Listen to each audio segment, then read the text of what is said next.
এটা কিসের চচ্চড়ি বানিয়েছি বলো তো? দেখে বুঝতে পারছো? দেখো, শাকটাও আমার মা এমনভাবে ধুয়েছে, শাকটা বোঝাই যাচ্ছে না যে কি শাক। এটা হচ্ছে বেতে শাক। তো welcome to my channel chaos kitchen and craft. এর জন্য প্রথমে কড়াইতে অল্প একটুখানি সর্ষের তেল দিয়ে অল্প কটা বড়ি ভেজে নেব। কারণ দেখতেই পেলে লাস্টে বাটিতে এক বাটি মাত্র চচ্চড়িটা হয়েছে, তার জন্য খুব বেশি বড়ি দিইনি। অল্প যেইটুকুনি ছিল সেইটুকুনি দিয়েছি। তারপরে আবার একটু বেশি পরিমাণেই তেল দিয়েছি। দিয়ে সেই তেলটা গরম হলে কালো জিরে ফোড়ন দিয়ে 4-5টা কাঁচা লঙ্কা তাতে দিয়ে দিলাম। কাঁচা লঙ্কাটা একটুখানি ভেজে নিয়ে 2টো পেঁয়াজ কুচি দিয়ে দিলাম।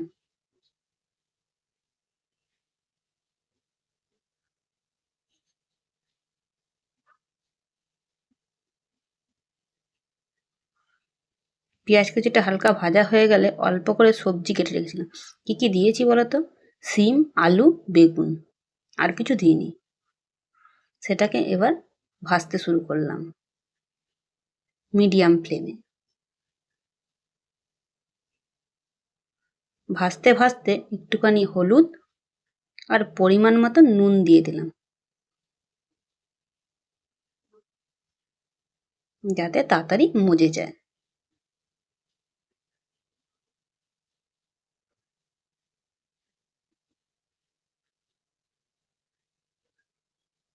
তো ভাজা তো হচ্ছিলই। ভাজতে ভাজতেই মাকে বলেছিলাম শাকটা ধুয়ে দিতে। দেখো, শাকটাকে এমনভাবে ধুয়েছে, কিছুই বোঝা যাচ্ছে না। তো এই শাকগুলো কিন্তু এখনই শীতকালে বেশি পাওয়া যায়। এগুলো কোথায় হয় বলো তো? আলু জমিতে ধারে ধারে হয়ে থাকে। আর শীতকালে নানা রকম সবজি পাওয়া যায় বলে খেতেও মজা, মানে সারা দিনটা শুধু খেয়ে দিয়ে ঘুরে বেরিয়েই শীতকালটা কেটে যায়। তো এটাকে ভাজতে বসিয়ে দিয়ে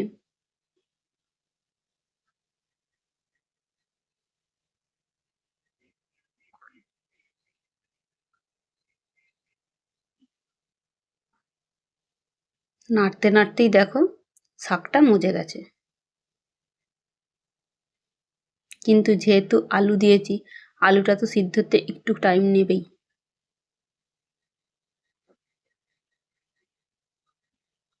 তাই ভালোভাবে নেড়েচেড়ে নিয়ে একটু ঢাকা দিয়ে দিলাম।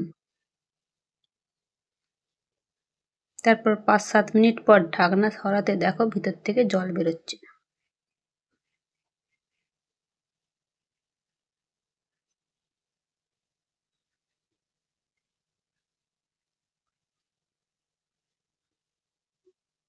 এবারে দেখতে হবে খুন্তির সাহায্যে যে আলুগুলো সিদ্ধ হয়েছে নাকি।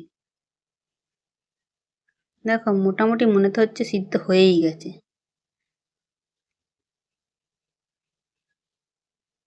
তারপরে ভেজে রাখা বড়িগুলো দিয়ে দিলাম, দিয়ে ভালোভাবে মিশিয়ে নিলাম। আর এটা করতে খুব বেশি ঝামেলাও হবে না, আর গরম ভাতের সঙ্গে মানে খেতে খুবই লাগে ভালো। তারপর আবার একটু ঢাকা দিয়ে দিলাম। এবারে দেখো পুরোপুরি হয়ে গেছে মোটামুটি। এবারে সেটাকে ভালোভাবে ঘেঁটে নিয়ে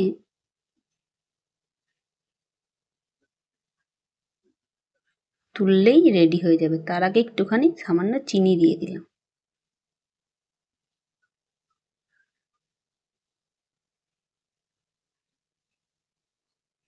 দেখো পুরো মাখামাখাই হয়ে গেছে। এবারে এটাকে দেখো কতটা শাক দিয়েছিলাম, ওইটুকুনি হয়ে গেল। একটা ছোট কাচের বাটিতেই ভর্তি হয়ে গেল। এবার এটাকে গরম ভাতের সঙ্গে খেতে কিন্তু জমে যাবে। তাই একবার ট্রাই করে দেখতে পারো। ঝামেলা ঝঞ্ঝাট ছাড়াই রেডি হয়ে যাবে।